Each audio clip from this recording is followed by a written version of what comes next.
Properties की बात करेंगे, ए से B F X D X हो या ए से B F T D T हो या फिर ए से B F Z D Z हो, तो सब में कोई डिफरेंस नहीं होता, सब सेम होते हैं। ये पहली प्रॉपर्टी पढ़ी थी ना। इसके बाद सेकंड Yes. प्रॉपर्टी शायद पढ़ी थी मैंने कि ए से बी अगर एफ एक्स डी एक्स हो, तो जैसे हम वेरिएबल को चेंज करते हैं, मतलब लिमिट ऑफ इंटीग्रेशन को चेंज करते हैं, तो पूरा इंटीग्रेशन माइनस से मल्टीप्लाई हो जाता है। या अगर पूरा इंटीग्रेशन माइनस से मल्टीप्लाई और माइनस हमें हटाना है, तो हम सीधा लिमिट को क्या कर देंगे, इंटरचेंज। ये दूसरी प्रॉपर्टी थी। और तीसरी प्रॉपर्टी हमने पढ़ी थी कि हम अपने इंटीग्रेशन को कहीं भी लिमिट में ब्रेक कर सकते हैं ना। ए से B F X D X है, तो हम इसको किसी भी पॉइंट सी पे ब्रेक कर सकते हैं, मतलब ए से C F X D X plus C से B F X D X. अच्छा, इसके लिए कोई ज़रूरी नहीं कि जो सी पॉइंट है वो ए और बी के बीच में ही लाई करे। अच्छा, ये ब्रेकिंग वहाँ पे हम ज़रूर यूज़ करते हैं जहाँ पे क्या होता है, एफ एक्स कैसा होता है, Yes. Discontinuous at C lies between A to B, मतलब ए टू बी के बीच में एक पॉइंट सी लाई कर रहा है जहाँ पे फंक्शन कैसा है, डिसकंटिन्यूअस, वहाँ पे डेफिनेटली ब्रेक होगा। दूसरा, अगर एफ एक्स कैसा फंक्शन है, पीस वाइज फंक्शन है, सही है ना, तो भी हम एफ एक्स को जरूर ब्रेक करेंगे। मतलब उसकी एक डेफिनेशन एफ वन एक्स है जब एक्स ए से सी के बीच में है, उसकी एक डेफिनेशन एफ टू एक्स है जब एक्स सी से बी के बीच में है, तब हम जरूर सी पॉइंट पे फंक्शन को ब्रेक करेंगे। बाकी इन जनरल भी ब्रेक करके आप सॉल्व कर सकते हैं, उससे कोई फर्क नहीं पड़ता, क्योंकि सम ऑफ एरिया ही आप निकाल लें, तो बीच में ब्रेक कर देंगे तो उससे कोई फर्क नहीं है।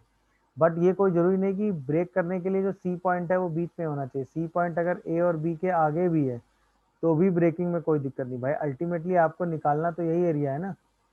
बोलो भाई। तो आप ए से सी का एरिया निकालेंगे और फिर सी से बी का एरिया निकालेंगे, तो चूंकि डायरेक्शन के हिसाब से ये वैल्यू कैसी आ जाएगी, निगेटिव, तो जैसे ही माइनस होगा बचा हुआ एरिया आ जाएगा।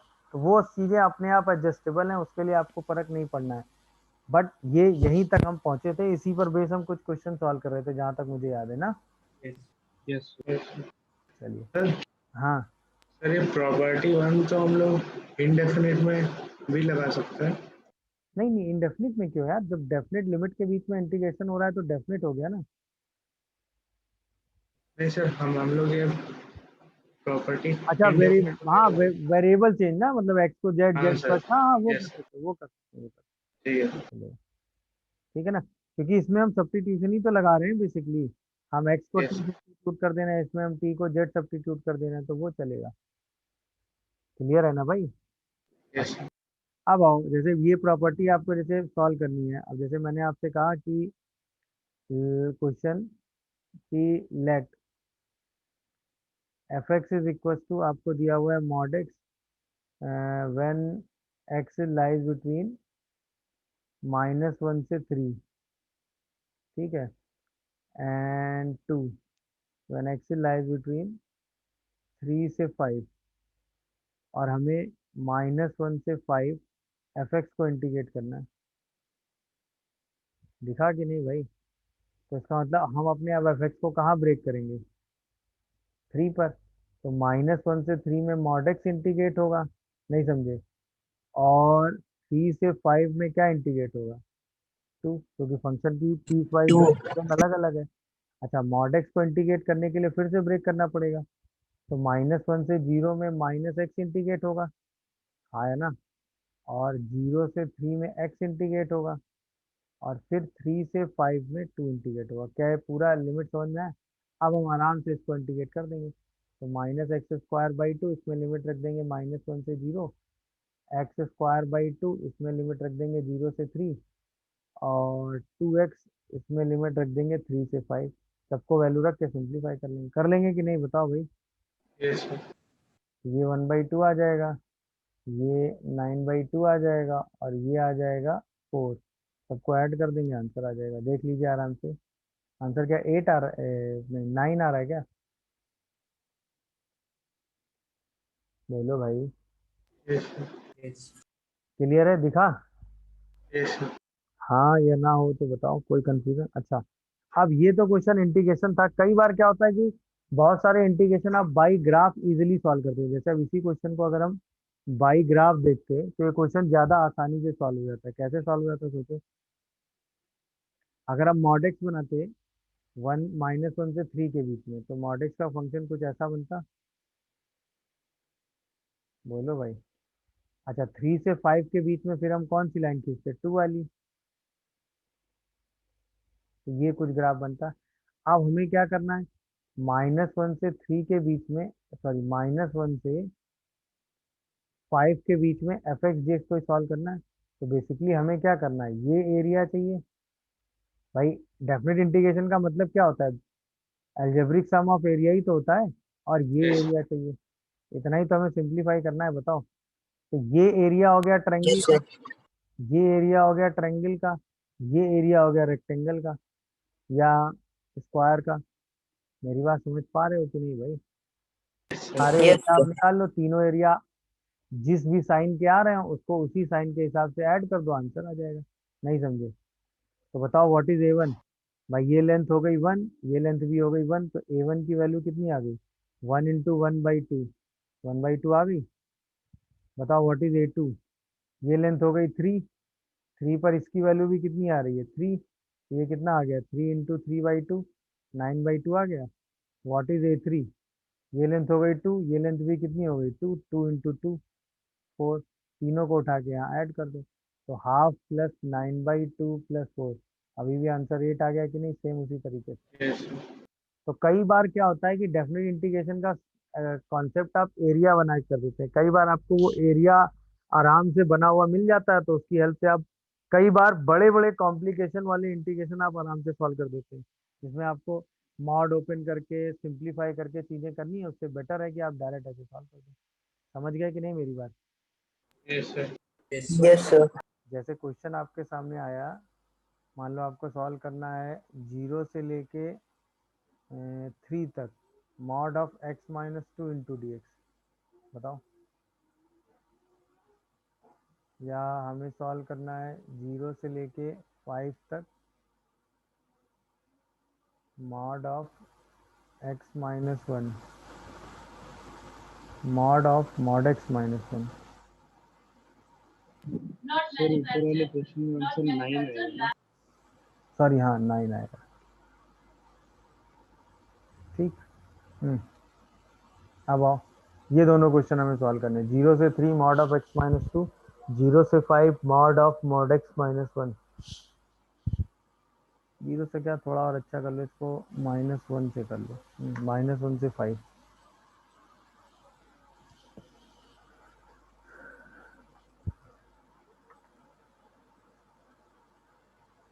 तो फर्स्ट में सिंपल आपने क्या काम किया भाई, मॉड x - 2 है यहाँ पे। अरे हाँ या ना बताओ। तो सिंपल आपने मॉड x - 2 का ही ग्राफ बना दिया, तो 2 से ही उसको शिफ्ट कर लेंगे बस। सही है ना। और हमें जाना कहाँ तक है, 3 तक। ये 2 हो गया और ये 0 हो गया, ये वैल्यू 2 हो गई। दिख रहा है कि नहीं सबको, देखो। और यस ये सर। वैल्यू 1 हो गई। हाँ है ना, यही तो बनेगा। अब हमें सीधा बाउंडेड एरिया ही तो निकालना है, अलजेब्रिक सम उसका कर देना है। प्लस आ रहा है तो प्लस ले लेना होगा, माइनस में आ रहा होगा तो माइनस में, नेगेटिव साइड आ रहा होगा तो माइनस में, तो सब अलजेब्रिक समझेंगे। इसका एरिया कितना आएगा, पहला वाला A1, 2 × 2/2, ये 2 आ जाएगा। और A2 कितना आ रहा है, 1 × 1/2, तो 1/2 आ रहा है। तो टोटल एरिया कितना आ रहा है, 2 + 1/2, दैट इज 5/2। पहला आंसर तो एकदम सही निकाला है तुम लोगों ने। सेकंड में भी सेम ग्राफ बना लेंगे कि नहीं, बताओ भाई। यस सर 9 सेकंड का आंसर 9। Yes sir. सेकंड में आप सीधा ग्राफ बना लो, ग्राफ बना यस। के आराम से एरिया -1 से 2 कैलकुलेट। तो पहला मॉड एक्स, फिर मॉड x - 1, और फिर पूरे का मॉड ले लेंगे। तो ये ग्राफ कुछ ऐसा आता है मेरे हिसाब से, देखो। यस। और हमें इसमें कहाँ तक जाना है, 5 तक क्या, -1 से 5 रहना है। देख लो क्या सही लिखा है मैंने।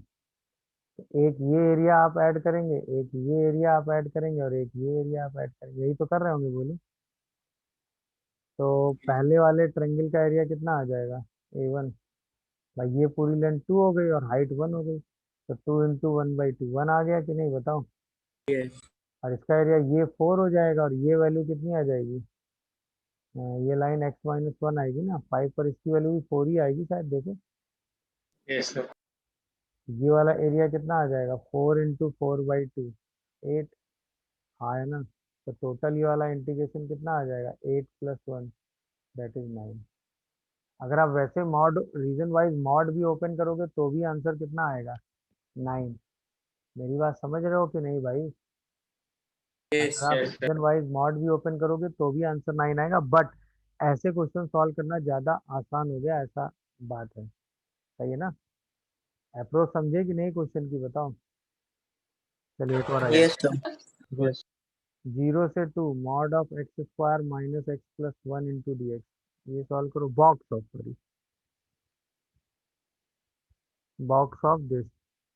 एंड एक सॉल्व करो -2 से 2 एफ एक्स डी एक्स, जहाँ पे एफ एक्स जो है वो है मैक्स सॉरी मिन of mod x minus 2 mod x and mod x plus 2।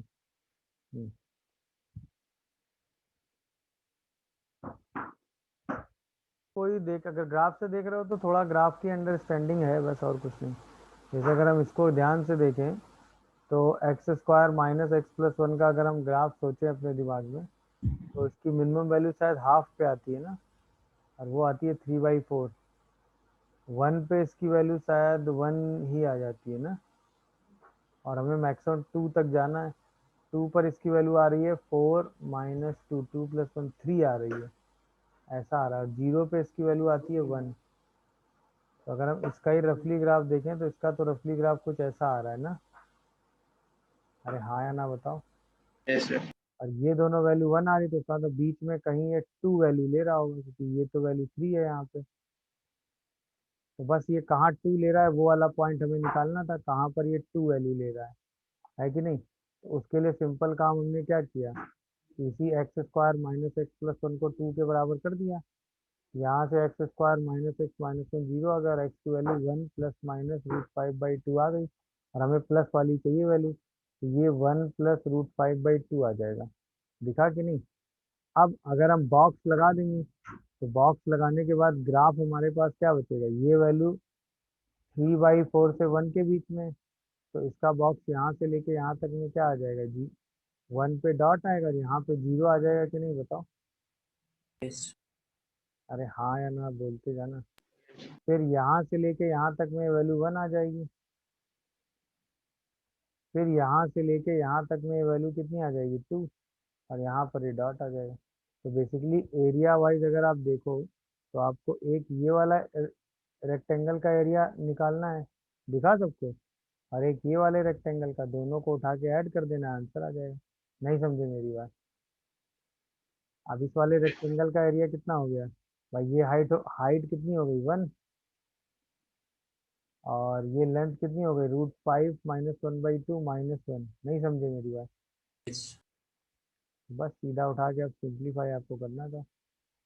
तो 1 प्लस √5/2 -1 इंटू 1, ये पहला एरिया हो गया। और दूसरा एरिया कितना हो गया, 2 माइनस, हाँ भाई 1 प्लस √5/2, ये हो गया, और हाइट 2 हो गई। देखो जरा ध्यान से, सही लिख रहा है मैं? Yes sir. अब पहला वाला एरिया निकालोगे तो शायद √5 माइनस 1/2 आ रहा है क्या, देखो। Yes. नहीं, यस सर। और सेकंड निकालोगे तो कितना आ रहा है, ठीक है, 3 - √5। 3 माइनस √5 आ रहा है क्या, देखो। बस इन्हीं दोनों को मल्टीप्लाई कर दो, तो 3 रूट, मल्टीप्लाई नहीं, ऐड। अच्छा सॉरी ऐड कर दो, हाँ इन्हीं दोनों को क्या करो, ऐड कर दो, हाँ सॉरी। तो 6, ये 5 बचेगा, और -2 √5, तो 5 माइनस √5/2 आ रहा है क्या, चेक करो। Yes sir. ये आंसर आ रहा है एरिया। देख लीजिए, कोई कंफ्यूजन आ रहा हो तो बताओ। समझ गए कि नहीं पहला क्वेश्चन? Yes sir. गुड। तो डेफिनेट इंटीग्रेशन का मतलब यही दोनों एरिया हो, ये वाला एरिया क्या हो गया 0, एक ये वाला एरिया आपने निकाल दिया, एक ये वाला, दोनों एरिया प्लस में ही आ रहे हैं क्योंकि एक्स एक्सिस के अबव है, तो वही आपने उठा के ऐड कर दिया। क्लियर है? चलो सेकंड वाला करो, आंसर बताओ। तो सेकंड वाले में क्या करोगे, सेम यार, अब ग्राफ तो कनेक्ट कर पाओगे ना, नहीं कर पा रहे हो क्या ग्राफ? मॉड एक्स का ग्राफ एक बार बना लिया आपने, कुछ ऐसा बनाइए। Mod of x minus two बनाया तो टू इधर शिफ्ट हो गया, और एक्स प्लस टू बनाएंगे तो टू इधर शिफ्ट हो जाएगा। देख लेना आराम से। नहीं क्या? अरे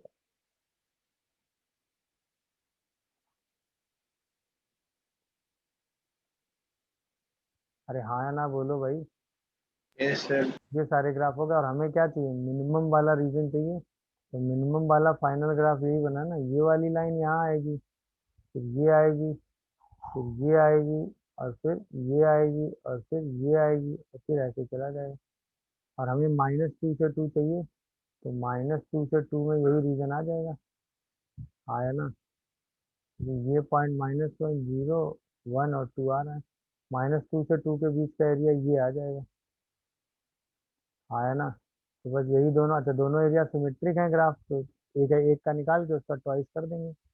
तो -2 से 2 fx का इंटीग्रेशन सीधा सॉल्व होकर कितना आ गया, 2 टाइम्स ऑफ 1/2, 2 × 1। तो आंसर कितना आ रहा है, 2। सही है भाई, देख लीजिए।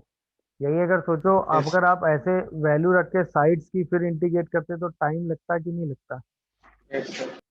yes, आया ना भाई, टाइम लग जाता कि नहीं लग जाता? तो इससे बेटर है कि आपने एरिया बना के सॉल्व किया, सारे एरिया क्योंकि एक्स एक्सिस के अबव आ रहे हैं, तो सारे एरिया पॉजिटिव हैं, सारे पॉजिटिव एरिया उठा के आप ऐड करते चलेगा, सीधा आंसर आ गया। दिखा कि नहीं भाई आपको, बताओ हाँ या ना बोलो। yes, चीज़ें थोड़ा इजीली सॉल्व हो गई कि नहीं हो गई, बोलिए। चलिए, अच्छा अभी यही प्रॉपर्टी वाइज अगर हम देखते हुए सी वाली ब्रेकिंग के हिसाब से, जैसे हमें सॉल्व करना है 0 से 10 box of x D x, ये तो सॉल्व किया था ना हमने। तो ये जहाँ जहाँ इंटीजर होगा वहाँ ब्रेक होता जाएगा। तो 0 से 1 उसमें वैल्यू 0 आ गई, 1 से 2 वैल्यू 1 आ गई, क्योंकि बॉक्स की वैल्यू 1 हो गई ना। 2 से 3 में बॉक्स की वैल्यू 2 हो गई, एंड सो ऑन करते करते 10 से 11, मतलब 9 से 10 के बीच में वैल्यू कितनी हो गई, 9। अब सारे 9, इंटीग्रेशन की वैल्यू रख दो, तो 0, 1, 2 - 1, 1, 2, 3 - 2 से लेके कहाँ तक आ गया, 9, 10 - 9। इसी का सब निकाल लो, तो 9 × 10/2, क्या आंसर 45 आ रहा है, बताओ। नहीं समझे? समझ गए। सर। किसी को कोई कंफ्यूजन आ रहा हो तो बताओ, क्लियर हो रहा है कि नहीं? yes, good. यहीं पे आपके सामने क्वेश्चन आ जाता कि 0 से infinite box of cot inverse X into D X, बताओ जरा। अरे कॉट इनवर्स दिमाग में नहीं आ रहा क्या भाई? कॉट इनवर्स की अगर मैं बात करूं तो कॉट इनवर्स का जो रफली रीजन होता है वो ऐसा होता है कुछ, yes, और हमें सिर्फ 0 से कहाँ तक देखना है इसको, I went, फाइनाइट। 0 के आगे तो ये π/2 से छोटा ही होगा ना, π/2 मतलब 1.5, तो उससे पहले कहीं 1 आएगा, 1 कहाँ आएगा, कॉट 1 पे। तो अगर मैं बॉक्स इसमें लगा दूं तो बॉक्स के हिसाब से 0 से कॉट 1 में ये 1 होगा, और इसके बाद तो ये हमेशा के लिए क्या हो जाएगा, 0। तो इसका मतलब ब्रेक इसको कहाँ पे कर दो, कॉट 1। अब चाहो तो एरिया निकाल लो, और चाहो तो वैसे कर लो। तो अगर एरिया से करोगे तो यही वाला एरिया तो चाहिए आपको। अरे हाँ या ना? yes, सीधा इसका आंसर क्या आ गया, कॉट 1 × 1, यानी कॉट 1 आंसर आ गया। नहीं समझे? या चाहो तो इसको ब्रेक करके कर सकते थे, तो 0 से कॉट 1 में ब्रेक होगा तो 1 आ जाएगा, और इसके बाद जैसे ही कॉट 1 से इनफाइनाइट में ब्रेक होगा तो 0 आ जाएगा। तो भी आंसर कितना आ रहा है, कॉट 1। नहीं समझे मेरी बात? तो चाहो तो एरिया निकाल लो, चाहो ऐसे सिंप्लीफाई कर दो, आंसर तो सेम ही पहुंच रहा है। अरे बताओ भाई, समझे कि नहीं? नहीं समझे? Yes sir. Very good. अब जैसे यहीं पे क्वेश्चन आपके सामने आ जाता, 0 से लेके 10 pi box of sec inverse X D X, क्या करोगे बताओ जल्दी से, गलत नहीं होना चाहिए इस बार आंसर। सर मुझे लगा x इक्वल टू 0 से 1 बोल रहा है। एक्स इक्वल टू 0 से 1 ही तो बोला है। सेकेंड वर्स एक्स कहाँ से स्टार्ट होगा? 1 से। यही तो होता है इसका जीरो के आगे का ग्राफ। बोलो। Yes sir. 0 से 1 तो हमारे लिए वेस्ट हो गया। उससे के बाद कहीं ये 1 अचीव कर रहा होगा। 1 ये कहाँ अचीव कर रहा होगा? सेक 1 पे। बस बाकी तो क्वेश्चन खत्म ही आया ना। उसके आगे ही कहीं 10 पाई आ रहा होगा। बोलो भाई। यस यस तो 0 से सेक 1 में भी ये क्या हो जाएगा? 0 ही हो जाएगा। नहीं समझे? Yes sir. एक बार यहाँ से लेके 10 पाई में ये क्या रहेगा? 1 रहेगा। तो आंसर क्या हो गया? अगर हम एरिया वाइज चलें तो हमें यही एरिया चाहिए होगा। बाकी तो सारा एरिया 0 है ही। तो सीधा आंसर हमें क्या मिला? 10 पाई माइनस सेक 1 इंटू 1। तो आंसर क्या हो गया? 10 पाई माइनस सेक 1। बोलो भाई, समझ पा रहे हो कि नहीं कहानी? यस कहानी समझ पा रहे हैं? में एकदम सेट होनी चाहिए। वैसे तो ये पीरियोडिसिटी के केस में आते, बट मैं अभी बता दे रहा हूँ। जैसे 0 से π/2 में अगर sin x को इंटीग्रेट करो, या 0 से π/2 में cos x को इंटीग्रेट करो, तो क्या आएगा रिजल्ट? 0 से π/2 में sin x का इंटीग्रेशन 1, cos x का भी इंटीग्रेशन 1 आता है। दिखा? 0 से पाई में अगर sin x को इंटीग्रेट करो तो 2 आएगा। बट अगर 0 से पाई में cos x को इंटीग्रेट करो तो 0 हो जाएगा। क्यों? क्योंकि cos x का अगर आप ग्राफ बनाओगे तो ये वैल्यू 1 आएगी, ये वैल्यू भी क्या आएगी? 1। ये वाला रिजल्ट कैसा होगा? प्लस। ये वाला रिजल्ट कैसा होगा? माइनस। जैसे ही दोनों को ऐड करोगे रिजल्ट क्या हो जाएगा? 0। नहीं समझे? यस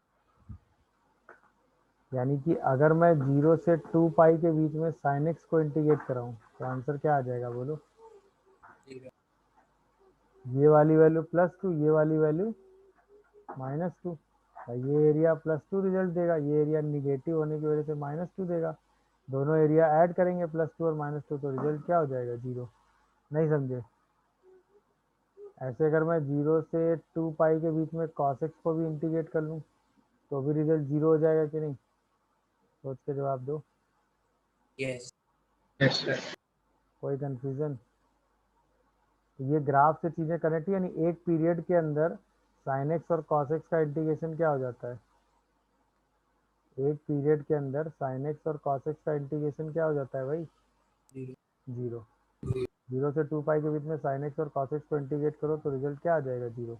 अगर एक क्वार्टर में इंटीग्रेट करो तो 1 आता है। सही है ना? अगर आप एक्स एक्सिस के ऊपर हैं तो +1, नीचे हैं तो -1। नहीं समझे भाई? इसमें तो ग्राफ लगभग सिमेट्रिसिटी के साथ वैसे ही बनता चला जाता है, उसी के हिसाब से आप सॉल्व कर लेते हैं। मेरी बात समझ रहे हो कि नहीं? अब जैसे यहीं पे मैं आपसे ऐसे पूछ लेता कि -π से 3 pi sine inverse of sin x का इंटीग्रेशन कितना होगा? बताओ। क्विक। -π से -3 pi sine inverse of sin x का इंटीग्रेशन कितना होगा? सर एक बार ऊपर कर दीजिए, रिजल्ट नोट करने थे। तो तुरंत आप क्या करोगे? Sine inverse of sin x का ग्राफ आपके दिमाग में है कि नहीं है? नहीं है? यस तुरंत आप -π से पाई के बीच में बना लेंगे।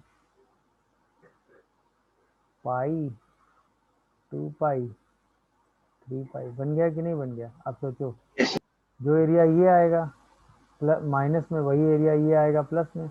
जो एरिया ये आएगा माइनस में, वही एरिया ये आएगा प्लस में। तो हमें इसको सॉल्व करने की जरूरत थी क्या? सीधा आंसर हम क्या लिख देते इसका? 0। क्यों 0 लिख देते? क्या ये बात सबको समझ में आ रही है? ये बताओ यस भाई। जितना एरिया प्लस साइड है यस सर, उतना एरिया कहाँ है? माइनस। Minus side. बस सीधा आंसर 0 आ जाएगा। जितना एरिया प्लस साइड उतना ही एरिया माइनस साइड, सीधा आंसर 0 आ गया। देख लीजिए, कोई कंफ्यूजन आ रहा हो तो।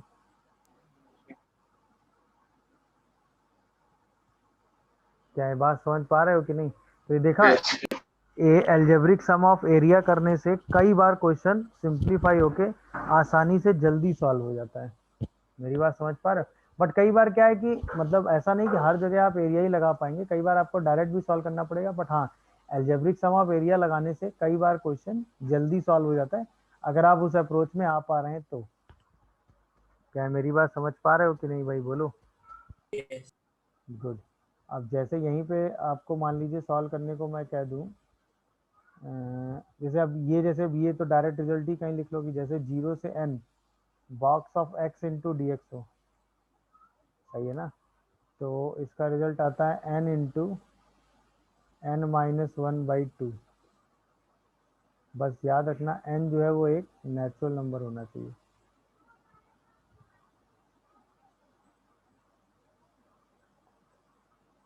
समझ गए कि नहीं भाई? यस क्या होना चाहिए? एक नेचुरल नंबर होना चाहिए। तो 0 से n box of n D X क्या होता है? n into n minus 1/2। But n एक नेचुरल नंबर है, बताने की जरूरत नहीं है भाई, ब्रेक करते जाएंगे। 0 से 1 में 0, 1 से 2 में 1, फिर 2 से 3 में 2, ऐसे करते करते n माइनस 1 से n में n माइनस 1 हो जाएंगे। तो बेसिकली 1 से लेके 1 2 से लेके कहाँ तक का सम आएगा? n minus 1। इस सम को क्या लिखोगे? n माइनस 1 n/2, वही लिखा है। नहीं समझे? क्लियर है? बोलो भाई। Yes sir good. बट यहीं पे अगर हम कह दें तुमसे कि 0 से लेके x तक का सम चाहिए बॉक्स ऑफ x dx में, सही है। अब x जो है वो इंटीजर नहीं है, मतलब वो एक कोई भी नंबर है, मतलब कोई भी रियल नंबर x तक जा रहे हो, और फिर इसका सम चाहिए। ये रिजल्ट तो केवल हम तब लगा सकते हैं जब n कैसा हो?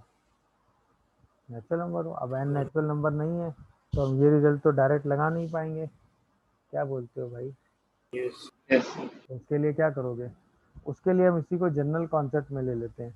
मान लेते हैं जो x नंबर है भाई वो कुछ तो होगा ना, तो n प्लस एफ कह देते हैं, जहाँ पे n का मतलब बॉक्स ऑफ x है और f का मतलब फ्रैक्शन पार्ट ऑफ x है। बोल सकते हो कि नहीं, ये बताओ। Yes. अब आओ चलो इसको ब्रेक करना शुरू करते हैं। तो 0 से पहला तो 1 ही होगा, फिर 1 से अगला 2 ही होगा, फिर 2 से 3 होगा, ऐसे करते करते करते लास्ट क्या होगा? n माइनस 1 से n होगा। यहाँ तक ओके हो? और जब हम यस n से n प्लस एफ तक जाएंगे तो ये n होगा कि नहीं? अरे हाँ या ना?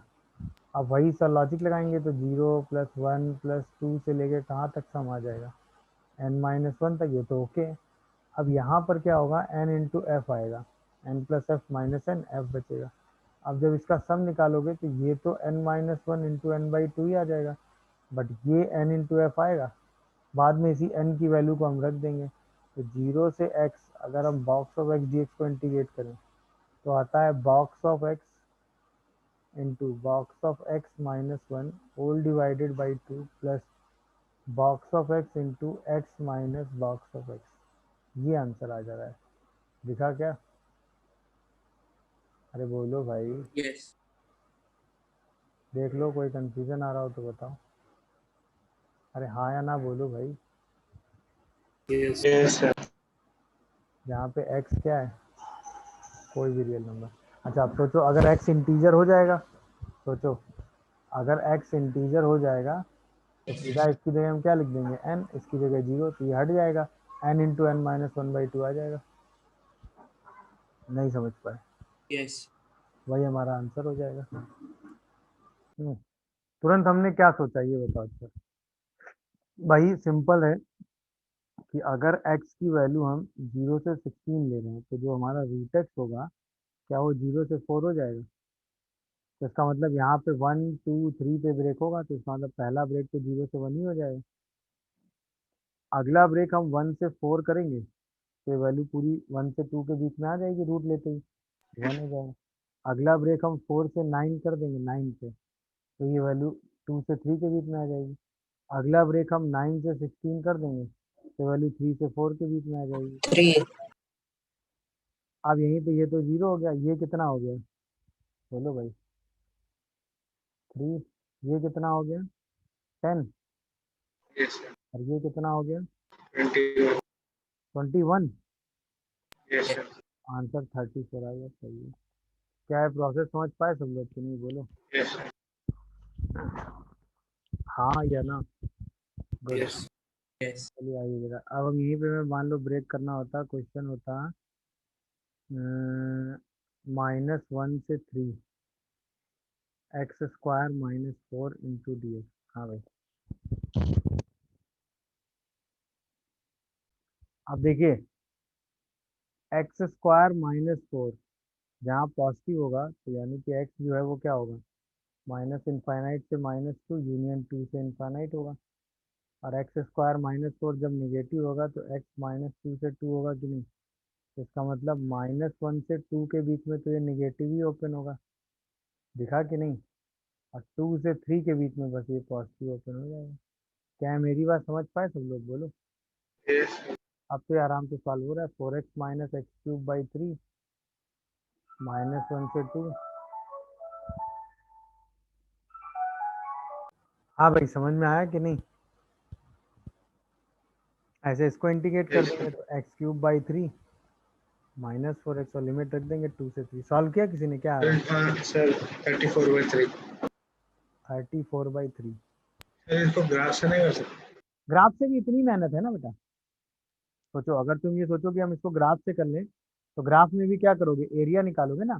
तो ऐसी कोई रेगुलर ज्योमेट्री तो इसमें बनेगी नहीं, सर है ना Yes. भाई। ऐसे कोई रेगुलर ज्योमेट्री तो हाथ में आएगी नहीं तुम्हारे कि तुम भाई उसमें जैसे क्या था, ट्रायंगल बन जा रहा है, स्क्वायर बन जा रहा है कि नहीं। तो कोई ऐसी रेगुलर ज्योमेट्री बन जा रही है जिसका एरिया तुम निकाल ले जा रहे हो। बट इसमें क्या कोई ऐसी रेगुलर ज्योमेट्री बन रही है, नहीं बन रही ना। तो ग्राफ लगाने का कोई खास फायदा नहीं है। नहीं है। समझ गए कि नहीं भाई, बस। यस तो कोई रेगुलर ज्योमेट्री ऐसी मिल नहीं रही है जिसमें आप ग्राफ लगा के ये एरिया निकाल पाओ। भाई अगर ये ट्रायंगल स्क्वायर कुछ बनना होता तो हमें समझ में आ रहा होता, बट ऐसी कोई रेगुलर ज्योमेट्री मिल ही नहीं रही है। तो इसको ऐसे ही ब्रेक करके करना पड़ेगा। समझ में आया। ग्राफ वाला फायदा हम केवल तब ले सकते हैं जब कोई रेगुलर ज्योमेट्री, ट्रायंगल मिल जाए, कहीं स्क्वायर बन रहा हो, कहीं रेक्टेंगल बन रहा हो, या हार्डली रोम्बस भी बन रहा हो, तो ये सब रेगुलर ज्योमेट्री है। मेरी बात समझ रहे हो कि नहीं। तो इनका एरिया आप आराम से निकाल सकते हो, बट बाकी सिचुएशंस में तो आपको फिर इसको ब्रेक करके ही सॉल्व करना पड़ेगा ना। क्या कहते हो? Yes sir. गुड। अब जैसे यहीं पे क्वेश्चन आ जाता, -1 से सपोज 3 होता, mod of x sine pi X का मॉड इंटू डी एक्स। करो जरा भाई। अगर आप ऐसे देखो तो साइन पाई एक्स के बारे में आपको तुरंत दिखेगा ना कि इसका पीरियड कितना हो जाएगा, 2। इसका पीरियड कितना हो जाएगा भाई, 2। -1 से 0 में निगेटिव होगा, -1 से 0 में ये भी निगेटिव होगा, तो अल्टीमेटली पॉजिटिव हो जाएगा। 0 से 1 में ये पॉजिटिव होगा और वो भी पॉजिटिव होगा, तो यानी कि -1 से 1 में ये पूरा कैसा आ जाएगा, पॉजिटिव। तो -1 से 1 में एक्स साइन पाई एक्स आएगा। आएगा कि नहीं आएगा, हाँ या ना जवाब दो। Yes sir. और इसके बाद फिर 1 से लेके 3 में क्या आएगा, बोलो। 1 से लेके 3 में तो ये ऑलवेज पॉजिटिव ही बना हुआ है ना, यस हाँ सर। है ना। तो ये क्या आ जाएगा, x sine pi x. Yes तो ये तो हमेशा पॉजिटिव नहीं, -1 से 2 में ये निगेटिव आएगा। देखो जरा ध्यान से, नहीं आएगा निगेटिव। Yes sir. क्यों आएगा निगेटिव, क्योंकि ये वैल्यू निगेटिव होगी। दिख रहा है क्या, साइन पाई एक्स, और एक्स पॉजिटिव होगा। इसके बाद फिर 2 से 3 ब्रेक करेंगे तो फिर से पॉजिटिव आ जाएगा। क्या है, मेरी बात समझ पा रहे हैं सब लोग कि नहीं। Yes sir. अब तो सीधा इसका इंटीग्रेशन करना है। तब इसका इंटीग्रेशन करने का तरीका तो यही हुआ ना, एक्स साइन पाई एक्स का इंटीग्रेशन बाई पार्ट कर लो और फिर सारी लिमिट रख दो। Yes sir. तो X cos pi X with a minus sine divided by pi, और माइनस माइनस और किसका integration, cos pi X by pi का, तो साइन पाई एक्स हो गया। तो -x/पाई कॉस पाई एक्स और plus sine pi X by pi square, यही आएगा इंटीग्रेशन। देखिए जरा, यस सर। सही है ना। यस हाँ, अब यही वैल्यू उठा के यहाँ रख दो और सीधा सिंप्लीफाई करते चले जाओ। कर लेंगे कि नहीं बताओ, यस सर। बोलिए भाई। यानी यस सर। -x/पाई cos pi X plus sine pi X by pi square, इसी में लिमिट रख दो -1 से 1, फिर minus X by pi cos pi X और plus sine pi X by pi square, इसी में लिमिट माइनस साइन बाहर, और इसी में लिमिट क्या रख दो 1 से 2, और फिर यही वाला एक और ले लो minus X by pi cos pi X और plus sine pi X by pi square, और इसमें लिमिट क्या रख दो 2 से 3, और पूरा सिंप्लीफाई करके आंसर बता दिए। तरीका समझ गए कि नहीं ये बताओ। Yes sir. अब कहीं भी किसी भी सिचुएशन में आपसे फंक्शन को ब्रेक कराएगा, आप उस सिचुएशन में वहां तक ले जाएंगे और फंक्शन को ब्रेक करके सीधा सिंप्लीफाई करके आंसर लिख दिया करेंगे। क्या ये बात सबको समझ में आ रही है? किसी को कोई कंफ्यूजन आ रहा है तो बताएं। यस डन हो जाएगा। Yes Yes. अब आते हैं, चलिए इम्पोर्टेंट प्रॉपर्टी नंबर 4 पे। ठीक, ये बहुत इंपॉर्टेंट प्रॉपर्टी है। इसमें क्या कहते हैं कि अगर हम ए से B F X D X लें, तो ये ए से B F of A plus B minus X into D X के बराबर होता है। मतलब ए से B F X D X का जो इंटीग्रेशन होता है वो ए से B F of A X plus B minus X D X के बराबर होता है। और बहुत इंपॉर्टेंट रिजल्ट है ये, बहुत इंपॉर्टेंट प्रॉपर्टी। इसी को कहीं बुक्स में आप देखेंगे तो किंग्स एंड क्वींस प्रॉपर्टी भी कह देता है, सही है ना। बट ये प्रॉपर्टी डेफिनेट इंटीग्रेशन में सबसे इंपॉर्टेंट प्रॉपर्टी है। अगर हम ए प्लस बी माइनस एक्स से पूरे फंक्शन को रिप्लेस करेंगे तो इंटीग्रेशन में कोई फर्क नहीं होता। अच्छा, आपके दिमाग में आएगा ऐसा क्यों होता है भाई? देखो, अगर हम ए से B F x g x को देखें और हम कह दें कि भाई हम एक्स को रिप्लेस कर देते हैं ए प्लस बी माइनस टी से, कर सकते हैं कि नहीं? बोलो। Yes sir. Yes. तो डी एक्स की जगह हम क्या लिख दें भाई? माइनस डी टी लिख दें। अच्छा, अब ज़रा लिमिट चेंज करो। जब हम x को b लेंगे तो ये a हो जाएगा, और जब a लेंगे तो ये b हो जाएगा। तो इसका मतलब इंटीग्रेशन क्या हो गया? माइनस b से a F of a plus B minus T D T हो जाएगा कि नहीं बताओ? माइनस करके लिमिट इंटरचेंज कर दो तो a से b F of a plus B minus T D T. अच्छा, t को x रख दो तो कोई प्रॉब्लम? तो ये F of a plus B minus X into D X आ गया कि नहीं बताओ? तो इसका Yes. मतलब ए से B F X D X और ए से B F of A plus B minus X, मतलब sum of integration limit minus X से रिप्लेस करने से फंक्शन में कोई फर्क नहीं पड़ता है। क्या ये बात सबको समझ में आ रही है? क्लियर है प्रॉपर्टी भाई ये वाली? बोलो। Yes sir. अच्छा, आप देखिए इस पर बेस्ड क्वेश्चन बहुत इंपॉर्टेंट और बहुत जल्दी जल्दी होने वाले। जैसे पहला क्वेश्चन आया कि जीरो से, ये जीरो छोड़ो, ए प्लस बी लेते हैं, मतलब पाई बाई 6 से पाई बाई 3, ठीक है, D X upon 1 plus ten x. हमें इस इंटीग्रेशन को सॉल्व करना है। ये इंटीग्रेशन आई है तो हमने इसमें प्रॉपर्टी 4 लगाई, तो यही इंटीग्रेशन क्या हो गया? पाई बाई 6 से pi by 2 D X upon 1 plus tan, A plus B कितना है? Pi minus X. लिख सकते हैं कि नहीं? अच्छा, जैसे हमने इसमें प्रॉपर्टी 4 लगाई थी तो यहाँ से क्या हो जाता? पाई बाई 6 से pi by 2 D x, ten of pi by 2 minus x क्या होता है? कॉट एक्स होता है कि नहीं बताओ? अच्छा, Yes. पाई बाई 6 से, सॉरी पाई बाई 3 कर लो, पाई बाई 6 से पाई बाई 3 है ना। अब पाई बाई 3 आओ तो ये बन जाएगा 10x upon 1 plus 10x D x. अब जैसे ही दोनों को ऐड करेंगे तो 2i की वैल्यू क्या आ जाएगी? पाई बाई 6 से पाई बाई 3 1 प्लस 10x, क्योंकि डिनोमिनेटर तो सेम है, 1 plus 10x into D x. ये 1 हो गया, यानी ये इंटीग्रेशन आ गया pi by 3 minus pi by 6, that is pi by 6। इसका मतलब इंटीग्रेशन आई की वैल्यू कितनी आ गई? Pi by 12। क्या ये कहानी सबको समझ में आई? ये बताओ। अरे बोलो भाई, क्या ये कहानी समझ में आई? ये प्रॉपर्टी का यूज़ क्लियर हुआ कि नहीं? बोलो। सर ये 2i वाली चीज क्या है समझ में? दोनों को ऐड कर दिया भाई, एक आई का रिजल्ट ये आ गया, एक आई का रिजल्ट ये आ गया। Yes. हाँ सर। दोनों आई आपस में ऐड करेंगे तो आई प्लस आई कितना हो गया 2i, और ये दोनों इंटीग्रेशन आपस में ऐड हो गए, है कि नहीं। तो न्यूमरेटर दोनों का सेम था, डिनोमिनेटर में 1 प्लस 10x था तो वो भी सेम आ गया, कैंसिल हो गया, आंसर आ गया। नहीं समझे? समझ गया। देख लो आराम से, कोई कंफ्यूजन आ रहा हो तो वो बताओ। क्या ये बात सबको समझ में आ रही है? Yes sir. किसी को कोई कंफ्यूजन आ रहा हो तो बोल दे, वो क्लियर हो रहा है कि नहीं? Yes sir. हम्म। अब जैसे मैं यहीं पे तुमसे क्वेश्चन करता हूँ,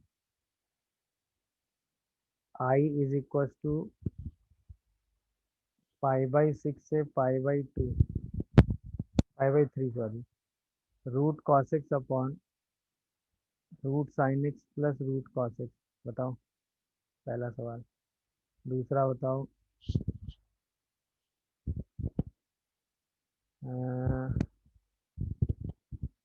π/6 से लेके π/2 dx upon root 10x minus root cot X, ये बताओ।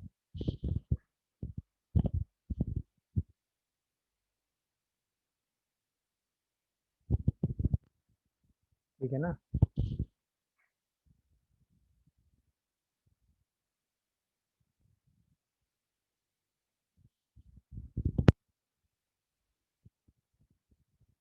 Five by 12। 5/12. पहला आंसर π/12 सही है। सर पहले में सेकंड वाले में वो अपर लिमिट पाई बाय 3 होगी क्या? हाँ सॉरी, अपर लिमिट π/3 होगी, सर 0। 0। हाँ भाई, Yes. फर्स्ट वाले का आंसर तो सीधा कर लिया होगा, जैसे इसमें प्रॉपर्टी 4 लगाया होगा तो ये वाला बना होगा π/6 से लेके π/3 a प्लस बी, तो ये बन गया होगा π/2 माइनस एक्स, ये बन गया होगा cos x, ये बन गया होगा sin x dx, यही तो हो रहा होगा।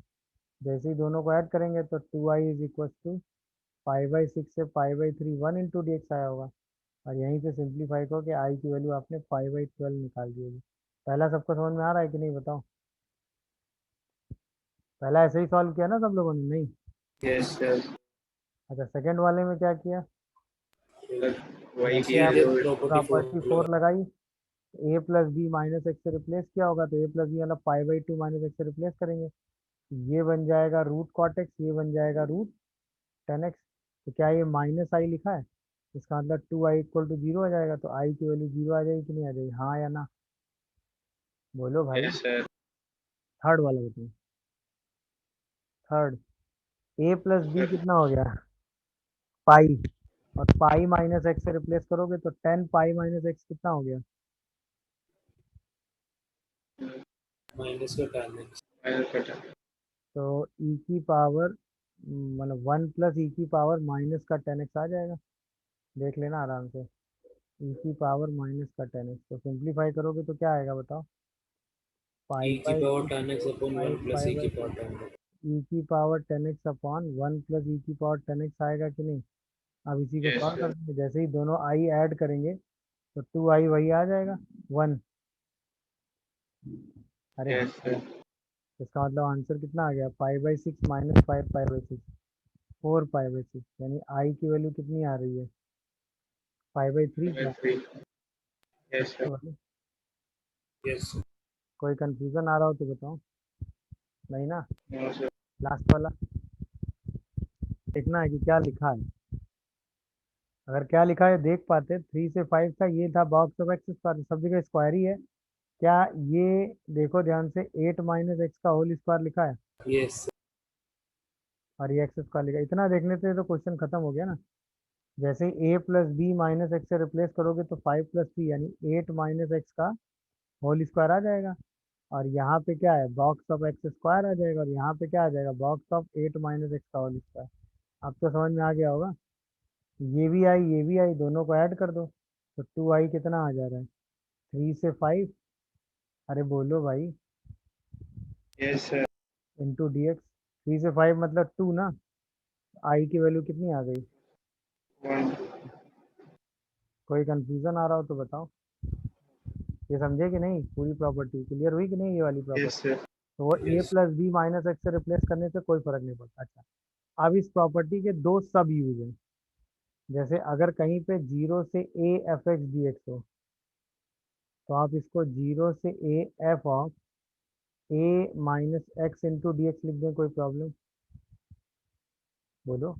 अच्छा, कहीं पे माइनस ए से A F X D X हो तो आप इसको माइनस ए से ए F of minus X D X लिख दें, कोई प्रॉब्लम? बोलो भाई। No sir. प्रॉपर्टी नंबर 4 ही है, दिखा क्या? A plus B minus X, पहले में ए प्लस बी ए हो गया और दूसरे में ए प्लस बी जीरो हो गया। पहले में ए प्लस बी क्या हो गया, ए, और दूसरे में ए प्लस बी क्या हो गया, जीरो हो गया। तो ये दोनों रिजल्ट भी डायरेक्ट लगाए जा सकते हैं, लगाए जा सकते हैं कि नहीं, सोचो। Yes sir. कहीं भी इस तरह की चीज़ें लिखी होंगी, डायरेक्ट आप ये रिजल्ट लगा सकते हैं, लगा लेंगे कि नहीं, अब बताओ। Yes sir. Very good. जैसे अब कहीं क्वेश्चन आपके सामने आ जाए कि I is equal to minus two से two D X upon one plus two की पावर एक्स, बताओ।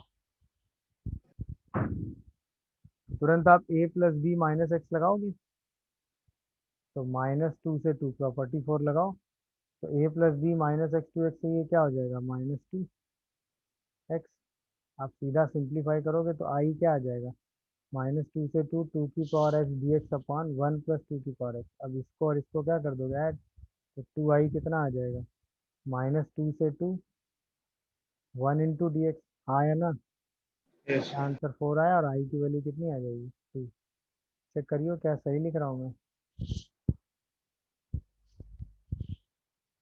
क्या ये प्रॉपर्टी सबको समझ में आ रही है भाई? Yes sir. गुड, चलिए। अब यहीं पे क्वेश्चन आया, आई इक्वल टू 0 से pi by two sine x minus cos x upon one plus sine x into cos x. बताओ क्या आएगा आंसर। एक ये क्वेश्चन करो, ऐसे एक ये भी क्वेश्चन है कि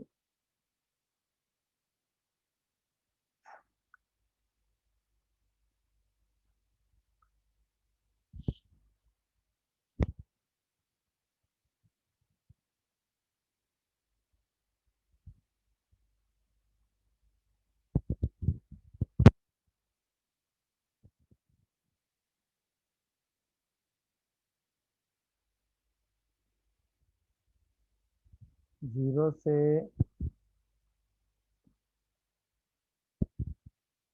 पाई ही ले लो, X sine X upon one plus cos square X into D X. इसमें एक प्रॉपर्टी और लग जाएगी, ये अभी रुक जाओ, इसको अभी अगली प्रॉपर्टी पढ़ने की बात करेंगे। तब तक ये बताओ, चलो। हाँ 0. हाँ भाई, इसका आंसर 0 आ रहा है क्या, देखो। Yes. सबका आंसर 0 आ रहा है भाई, कोई ऐसा जिसको ना आ रहा हो, यस देखो। सर। आसान है भाई एकदम। जैसे आप इसमें प्रॉपर्टी 4 लगाएंगे तो तुरंत ये आई क्या बन जाएगा, 0 से pi by two minus X से रिप्लेस करेंगे तो ये बन जाएगा कॉस एक्स, ये बन जाएगा साइन एक्स। नहीं समझे? Yes sir. और ये तो वही बन जाएगा cos x plus sine x. तो क्या ये माइनस आई आ जाएगा, यहीं पे टू आई की वैल्यू 0 आएगी, मतलब आई इंटीग्रेशन 0 आ जाएगा। तो क्या ये प्रॉपर्टी सब लोग समझ पाए कि नहीं समझ पाए, बोलिए भाई। इस प्रॉपर्टी का यूज़ क्लियर हुआ कि नहीं, बोलो। Yes sir. ये प्रॉपर्टी आप सीधा रिजल्ट लगा के सिंप्लीफाई करके आंसर लिख सकते हैं, लिख लेंगे कि नहीं सब लोग, अब बोलो। Yes. Yes sir. हम्म, सही है, चलिए। ये प्रॉपर्टी ओके हो गई। अब आइए अगली प्रॉपर्टी देखते हैं। अगली प्रॉपर्टी क्या कहती है कि प्रॉपर्टी नंबर 5, ठीक है। ये प्रॉपर्टी क्या कहती है कि जैसे हमें जीरो से, सॉरी जीरो से क्या, माइनस ए से A F x g x को इंटीग्रेट करना हो, तो जब भी हमें माइनस ए से ए इंटीग्रेट करना होगा तो हम एफ एक्स का नेचर चेक करेंगे। अगर एफ एक्स फंक्शन ऑड है तो सीधा आंसर 0 हो जाएगा, बट अगर एफ एक्स फंक्शन इवन है तो ये आंसर 2 टाइम्स ऑफ 0 से A F x g x हो जाएगा। अगर हमें माइनस ए से किसी फंक्शन को इंटीग्रेट करना है तो हम एफ एक्स का नेचर चेक करेंगे। अच्छा, ऑड फंक्शन कैसे चेक करते हो, ये तो बताने की जरूरत नहीं है। एक्स को अगर हम माइनस एक्स से रिप्लेस करें और माइनस एफ एक्स आ जाए तो 0 हो जाएगा। इवन के लिए एक्स को माइनस एक्स से रिप्लेस करें, एफ एक्स आ जाएगा तो 2 टाइम्स हो जाएगा। ये बात क्लियर हो रही है कि नहीं सबको, ये बताओ। Yes sir. अच्छा, अब इसको प्रूफ करने के कई तरीके हैं। जैसे आपने अभी पढ़ा कि माइनस ए से A F X D x, इसको हम लिख सकते हैं माइनस ए से ए F of minus X D X. लिख सकते हैं कि नहीं सोचो? Yes sir. माइनस ए से A F X D x को हम माइनस ए से ए F of minus X D X लिख सकते हैं कि नहीं लिख यस सर, यस सर। सकते? कोई डाउट है नहीं? अरे बताओ भाई। Yes sir. अच्छा, अगर एफ एक्स फंक्शन इवन है तो आप पढ़ेंगे कि F of minus x F X के बराबर हो जाएगा। अरे हाँ या ना? तो यही जो आई है वो माइनस ए से A F X D X के बराबर हो जाएगा कि नहीं? Yes sir. बोलो।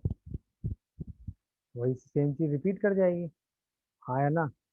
बट अगर यही एफ एक्स फंक्शन ऑड होगा तो यही एफ ऑफ माइनस एक्स किसके बराबर आ जाएगा बताओ?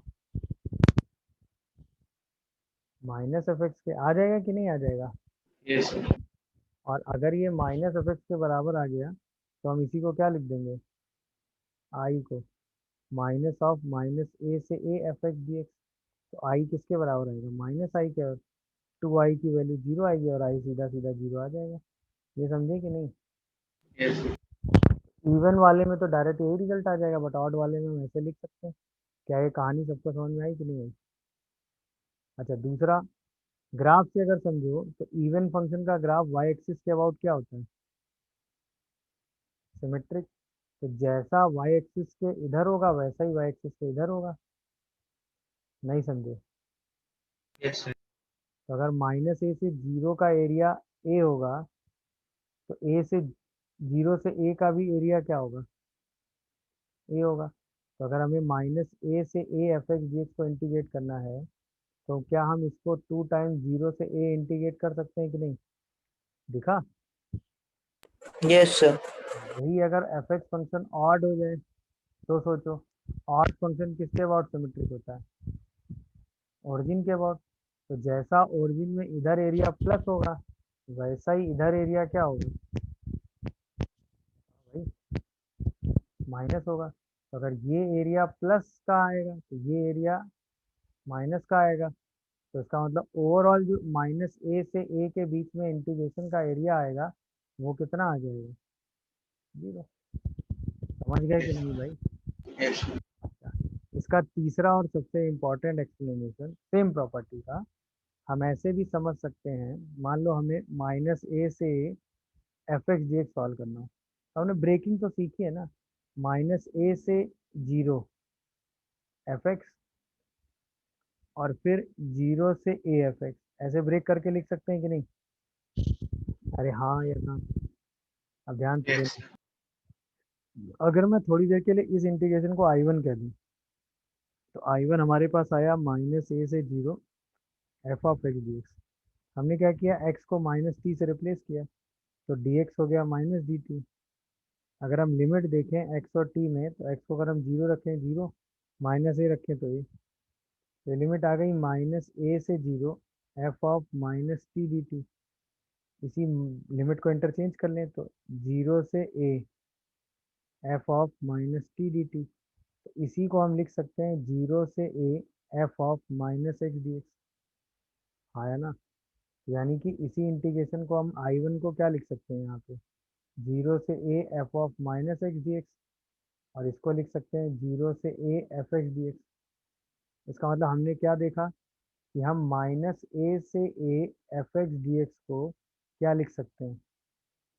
जीरो से ए F of x plus F of minus X into D X लिख सकते हैं कि नहीं सोचो? अरे हाँ या ना? अब यहाँ से आगे सोचना शुरू करो। अगर एफ एक्स इवन है तो ये दोनों बराबर होंगे, तो क्या ये टू टाइम्स ऑफ जीरो से A F X D X आ जाएगा? हाँ या ना बताओ? Yes sir. और अगर यही एफ एक्स ऑड है तो F of minus F X के बराबर होगा, मतलब यही रिजल्ट क्या आ जाएगा? जीरो। मेरी बात समझ पाए कि नहीं समझ पाए बताओ? Yes sir. क्लियर है कि नहीं है? तो चाहे तो ग्राफ से समझ लो तो भी आपको समझ में आ गया होगा। तो जब भी अब माइनस ए से आपके सामने कोई भी इंटीग्रेशन आएगा तो उसको सॉल्व करने के लिए आप सबसे पहले क्या चेक करोगे? फंक्शन का नेचर, कि वो इवन है या ऑड है। उसको चेक करने के लिए सबसे पहले हम क्या चेक करेंगे? फंक्शन का नेचर कि वो इवन है या ऑड है, उसके हिसाब से फिर हम आगे की एनालिसिस करेंगे। अगर वो इवन है तो आगे क्वेश्चन सॉल्व करेंगे, अगर वो ऑड है तो क्या हम क्वेश्चन सॉल्व करने में अपना टाइम लगाएंगे? नहीं, नो सर, सीधा आंसर उठा के क्या लिख देंगे? 0। 0। क्या ये बात सब लोग समझ पा रहे हो? Yes sir. सही है ना? तो यस जितना सर। ऑड फंक्शन होगा उसका इंटीग्रेशन करने का कोई मुद्दा नहीं है। क्लियर है? चलिए, जैसे यस सर। जैसे अब ये प्रॉपर्टी देखते हैं। जैसे मान लो इस पर बेस क्वेश्चन आया, मान लो हमें इंटीग्रेशन करना होता -1 से 1, एक्स की पावर 7, 13 एक्स की power 5 plus 3 x³ minus x plus 1 × dx, इसको हमें सॉल्व करना होता। सही है? हाँ या ना? Yes sir. अब ध्यान से देखो, क्या हम ये इंटीग्रेशन पूरा सॉल्व करके 1 - 1 इसकी वैल्यू रख के सॉल्व करेंगे? नहीं। No sir. एक्स की पावर 7 ऑड, एक्स की पावर 5 ऑड, 3 ऑड, 1 ऑड, इतने पोर्शन का इंटीग्रेशन -1 से 1 के बीच में क्या हो जाएगा? 0। 0। ये बात पकड़ पाए कि नहीं? तो हमें सिर्फ इंटीग्रेशन -1 से 1 1 × dx को सॉल्व करना है। अरे हाँ या ना? तो ये तो इवन फंक्शन हो गया, तो 2 टाइम्स ऑफ 0 से 1 × dx लिख देंगे और आंसर 2 लिख देंगे। क्या कहते हो? ये चलो भाई, ये फंक्शन कैसा है? इवन। ये फंक्शन कैसा है? ऑड। तो ओवरऑल फंक्शन कैसा हो गया? और ऑड। -a से ऑड का इंटीग्रेशन 0। ये फंक्शन कैसा है? ऑड। आंसर 0। ये फंक्शन पूरा कैसा है? इवन। ये फंक्शन पूरा कैसा है? ऑड। सर आपकी ऑड। स्क्रीन शायद फ्रीज हो गई। Yes, sir. हाँ, अब बताओ, ये वाला फंक्शन कैसा है? और इवन। ये कैसा है? ऑड। तो ऑड इंटू इवन कैसा होता है? ऑड। तो रिजल्ट 0 हो गया। ये वाला फंक्शन तो पूरा ऑड है, एक्स को -x से रिप्लेस करोगे तो माइनस बाहर आ Yes. जाता है, ये भी 0। यस। ये वाला इवन था, ये वाला ऑड था, तो ऑड बाई इवन कैसा हो गया? बोलो भाई। तो ये पूरा और फंक्शन ओवरऑल कैसा आ गया? ऑड। और ऑड का इंटीग्रेशन 0। अब आओ, इसको -2 से 2 और 2 के अलावा दो डेफिनेशन है फंक्शन की, इसको हम दो पार्ट में ब्रेक करेंगे। एक -2 से 2 ई की power cos x into sine x में ब्रेक होगा, हाँ या ना? और एक ब्रेक होगा 2 से 3 में 2 × dx, हाँ या ना बोलूँ? अच्छा, ये फंक्शन कैसा है? ऑड है या नहीं? भाई ई की पावर cos x तो इवन हो गया, साइन एक्स कैसा हो गया? ऑड। और ऑड इंटू इवन ऑड होता है, तो ये रिजल्ट 0 हो गया। यहाँ से आंसर 2 आ गया। नहीं समझे? अरे बोलो यस। भाई, क्या ये कहानी पूरी समझ पा रहे हो कि नहीं? यस। तो ये इवन ऑड में जितना भी रीजन आपको दिया जाएगा उसके हिसाब से आप सॉल्व कर लेंगे कि नहीं, बताइए? Yes sir. तो अब जैसा भी क्वेश्चन आपके सामने आएगा उसको आप आराम से सिंप्लीफाई करके सॉल्व कर लेंगे। जैसे ये आ जाए box of x plus ln 1 - x upon 1 + x into dx, बताओ क्या हमें इस फंक्शन को इंटीग्रेट करने की ज़रूरत है? अब No. -हाफ से हाफ में क्यों नहीं है? क्योंकि ये फंक्शन कैसा है हमारे लिए? ऑड। तो इसका इंटीग्रेशन 0 हो गया। अब हमें सिर्फ -हाफ से half box of x into D x को सॉल्व करना है। एक ब्रेक -हाफ से 0 हो जाएगा, अरे हाँ या ना? और एक ब्रेक 0 से हाफ हो जाएगा। क्लियर हो रहा है कि नहीं भाई? अरे बोलो भाई। और -हाफ से 0 की वजह से आंसर कितना आ जाएगा? 1/2। देख लीजिए, कोई कंफ्यूजन आ रहा हो तो।